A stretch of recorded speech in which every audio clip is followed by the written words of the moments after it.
This is from the Bleacher Report, winners and losers from the 2022 preseason.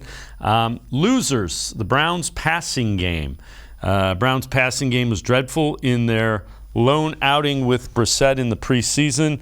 Browns' backups showed they lacked depth at wide receiver. Anthony Schwartz looked unplayable as he struggled with 3 drops on 6 targets.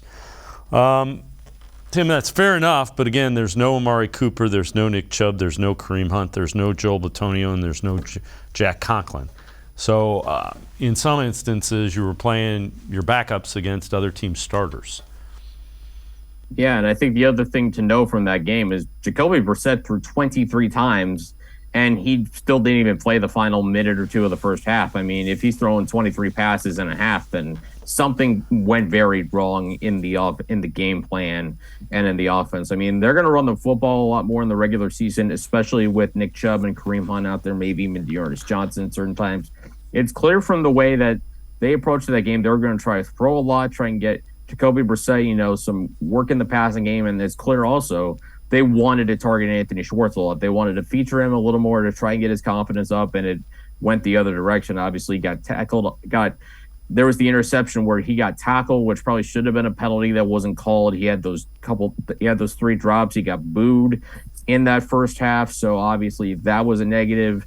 And obviously he had a difficult night. But I think in an ideal situation when you're actually game planning for an opponent instead of trying to work things out in live situations, you're going to be targeting Amari Cooper, Donovan Peoples-Jones, David Bell, and David Njoku a lot more than you're going to be targeting Anthony Schwartz or featuring Anthony Schwartz in any of these offensive plays. I think that's important to remember.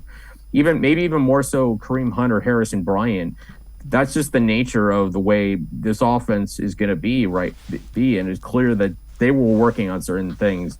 You don't game plan for opponents in the preseason. You work on certain things, and that's I think the number one takeaway you have to remember in these certain things is nobody's trying specifically to win these preseason games unless there's about 5 minutes to go and you want to see if the backups can lead a game-winning touchdown drive. Other than that, you're trying to get certain things ironed out. You're trying to get a quarterback used to throwing behind several of his starting offensive linemen, maybe a couple of his starters, although not all of them are going to be there. They didn't need all those guys they're going to have on the field against Carolina. So again, you can really have to take some of that night with a grain of salt.